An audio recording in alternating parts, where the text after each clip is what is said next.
Pay close attention. What you're about to see is Bible prophecy being fulfilled.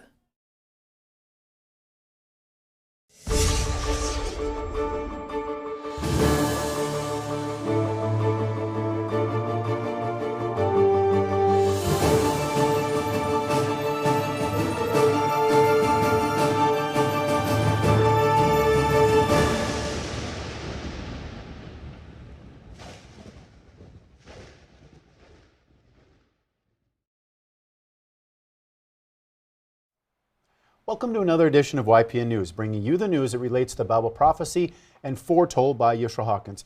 Katan, in the news, we're going to talk about a possible prisoner swap between the U.S. and Russia. Still working out some of those details. Right. We also have Taiwan's reaction to House Speaker Nancy Pelosi coming to visit. As you recall, that was a very controversial visit, and China rather had some very harsh words if Nancy Pelosi did decide to go, which she did, so we'll see what the result was there. But also we're going to talk about the drought and the extreme low levels of water that we're seeing here in the United States. But first, a Houston man named Wesley Wallace was interviewed by KHOU 11 News during his bout with monkeypox.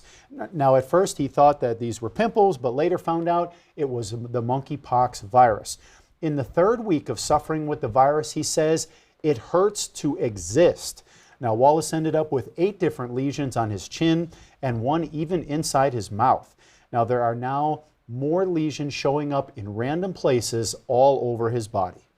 Well, he believes he contracted the virus while kissing someone on the 4th of July weekend who didn't know they had the virus. He says there is a huge population of people who don't have access to the vaccine because it's not been produced in mass quantities. Well, Wallace says he has friends who have gone out of state just to get the vaccine. Describing the pain he has been experiencing, he says, quote, every sip, every bite, it's like, oh, I can't take it. It hurts, end quote. Well, he says it is a very scary and ugly virus which has caused him to be in quarantine for about a month. His consolation is that he will recover from it.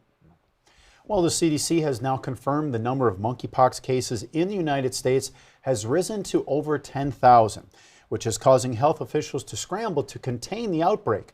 Now, while this is taking place, there has also been one case of polio discovered in upstate New York, as well as the ongoing COVID-19 pandemic still gripping the nation.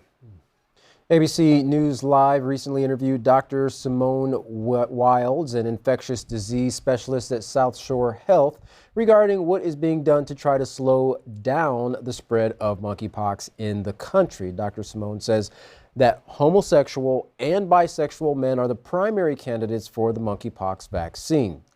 Now, I don't want to make others think that they are the only ones because others can get it, she says, and she continues to say that this is the group right now, that I think we need to give extra attention to and make sure we make the vaccines available to this group, as this is the highest risk group right now. Well, the FDA has tried to work with the supply of the vaccine on hand, which is limited right now by splitting one dose into 5 separate doses. Now, while Dr. Wild says the vaccine is still very effective, it is important to everyone right now to make it more readily available. Well, as summer is quickly coming to an end and school is beginning, the CDC has updated their guidelines for COVID.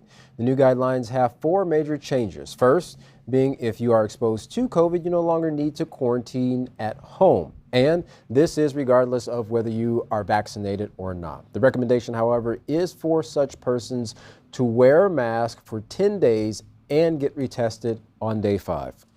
Well, secondly, if you are to get COVID, you should get tested 5 days into isolation if you haven't had a fever for 24 hours. Now, if the test is negative, then a second test should be taken 48 hours later to confirm the first test results, and you are then free to go into the public without a mask. Also, the guidelines remove the, quote, test to stay protocol, which means that children exposed to COVID can stay in their classrooms without getting tested. Finally, the CDC is recommending that asymptomatic people who have had no knowledge of being exposed to COVID do not need to be tested. And if you remember with the asymptomatic people, they were looking at that very early on as saying these people can spread COVID and not even know it. So, now they're saying don't even worry about it. Well, we're going to turn to our field correspondent, Larry McGee, who has been working on a couple stories. One, dealing with the drought that is not only taking place here in the United States, but in Europe as well. He's going to be covering that story. But first, he's going to talk about Lake Mead.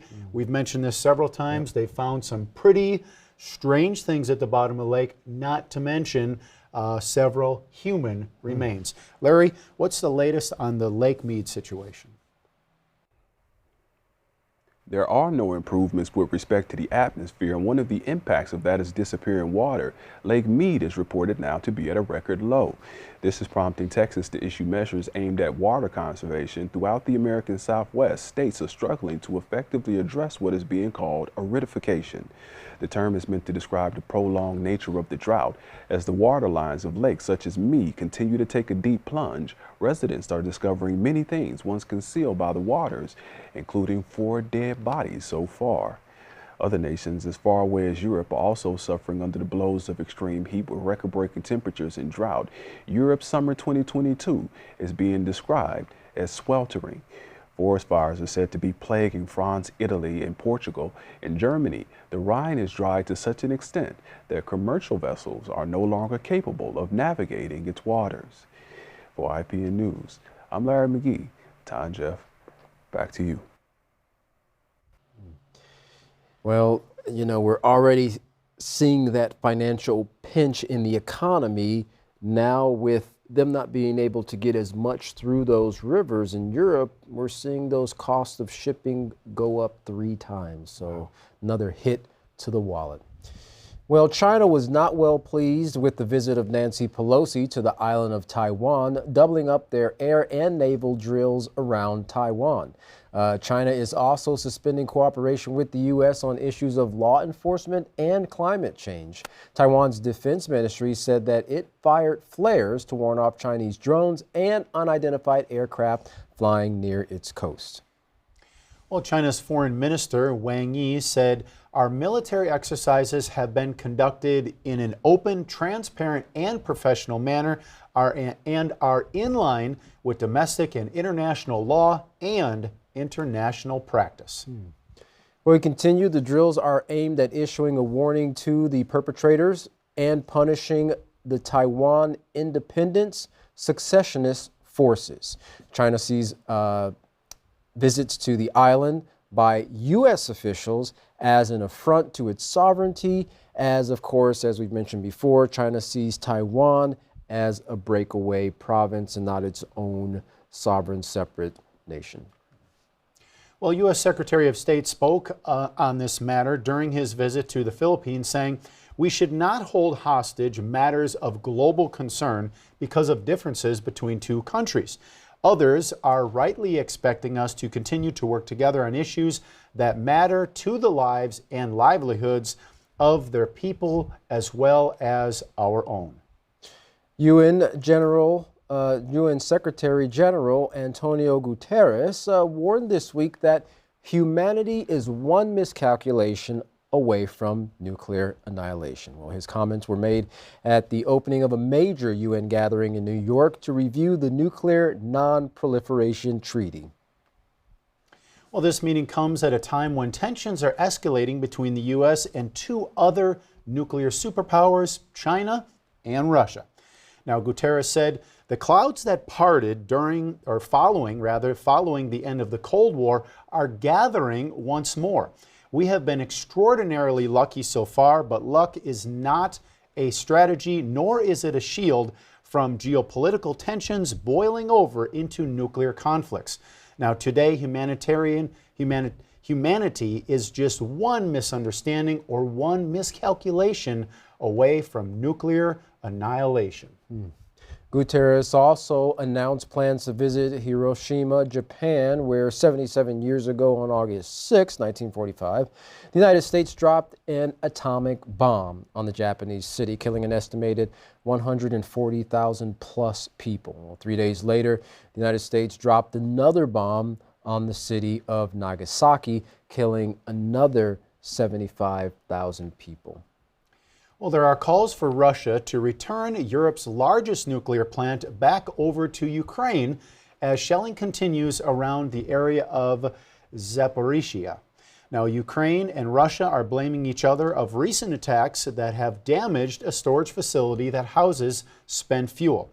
Now, even though the current radiation levels are normal at the plant, G7 leaders are calling on Russia to hand full control of the facility back over to Ukraine because of the potential for catastrophe. Well, in 1986, Chernobyl experienced one of the world's worst nuclear disasters. Most of the land, buildings, and houses are stuck in the past as the city was left abandoned after the reactor exploded, and of course its citizens were forced to relocate.